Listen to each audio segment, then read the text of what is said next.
আসসালামু আলাইকুম। সবার আগে বাছাই করা 10টি আন্তর্জাতিক খবর জানিয়ে দেব। প্রথমেই থাকছে শিরোনাম। তবে তার আগে অনুরোধ থাকবে ভিডিওটিতে একটি লাইক দিবেন।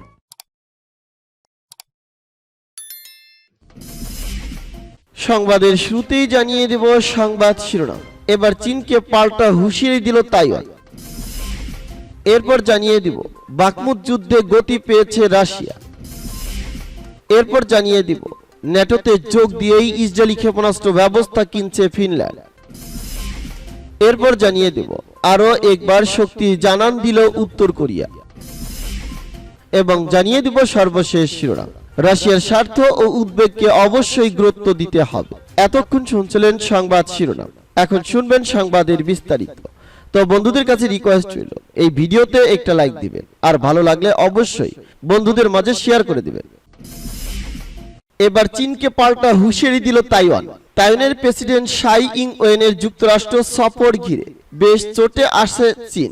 স্বায়ত্তশাসিত দ্বীপ অঞ্চলটির সীমানায় এরই মধ্যে চীনা যুদ্ধ জাহাজ মোতায়েন করা হয়েছে। সেই সঙ্গে দুটি মার্কিন প্রতিষ্ঠানের উপরও নিষেধাজ্ঞা দিয়েছে বেইজিং। ভবিষ্যতে আরো কঠোর ব্যবস্থা নেওয়ার হুঁশিয়ারি দিয়েছিল চীন।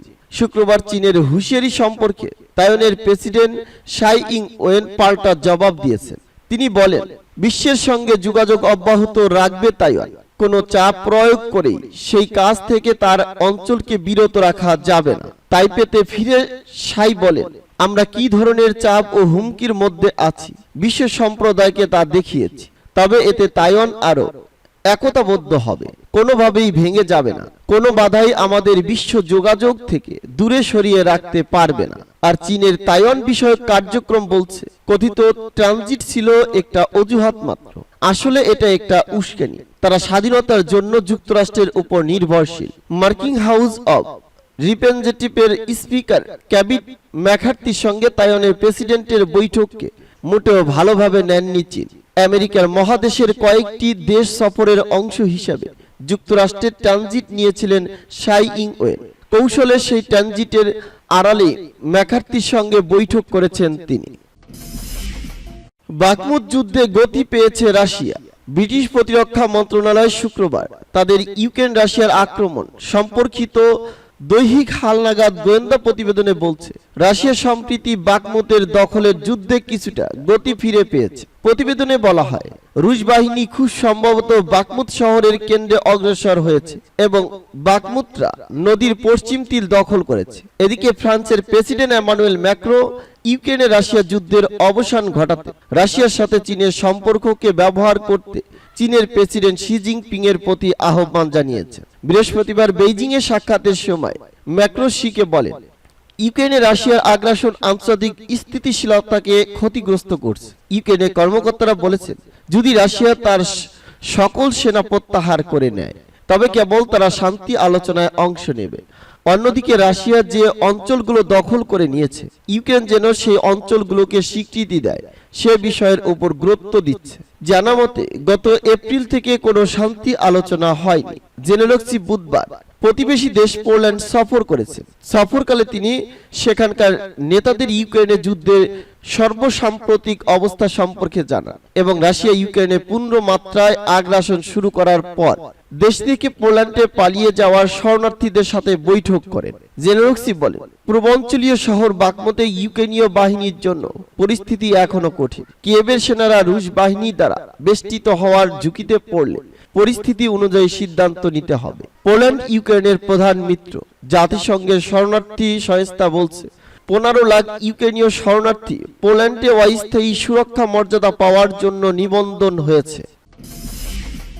ন্যাটোতে যোগ দিয়ে ইসরায়েলি ক্ষেপণাস্ত্র ব্যবস্থা কিনছে ফিনল্যান্ড। ফিনল্যান্ড মার্কিন নেতৃত্বাধীন পশ্চিমা সামরিক জোট ন্যাটোতে যোগ দিয়ে ইসরায়েলের কাছ থেকে ডেভিড শিলং নামের একটি দূরপাল্লার আকাশ প্রতিরক্ষা ব্যবস্থা কেনার পরিকল্পনা ঘোষণা করেছে। বুধবার ফিনল্যান্ড ঘোষণা করছে যে তারা ইসরায়েলের ডেভিড শিলং আকাশ প্রতিরক্ষা ব্যবস্থা কিনবে।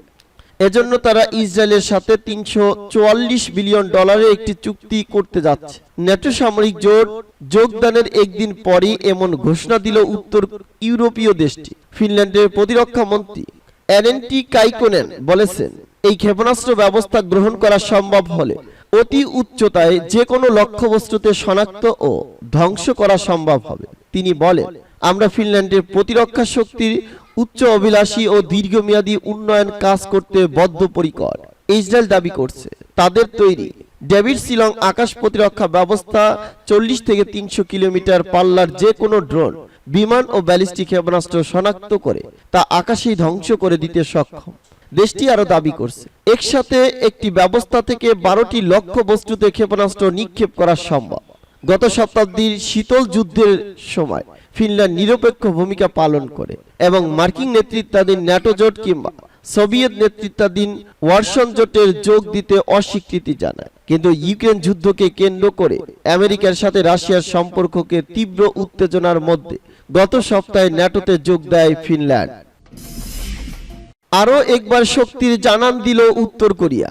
উত্তর কোরিয়া আবারও পানির নিচে চলতে সক্ষম পারমাণবিক শক্তিধর নতুন অ্যাটাক ড্রোনের আরেকটি পরীক্ষা চালিয়েছে। এর মাধ্যমে দেশটি যুক্তরাষ্ট্র ও দক্ষিণ কোরিয়াকে বার্তা দিল বলে মনে করা হচ্ছে। ওয়াশিংটন ও সিউলের মুখোমুখি হলে নিজেদের সামরিক সক্ষমতা কেমন থাকবে তারই সর্বশেষ প্রমাণ হিসেবে এই পরীক্ষা চালালো পিয়ংইয়াং।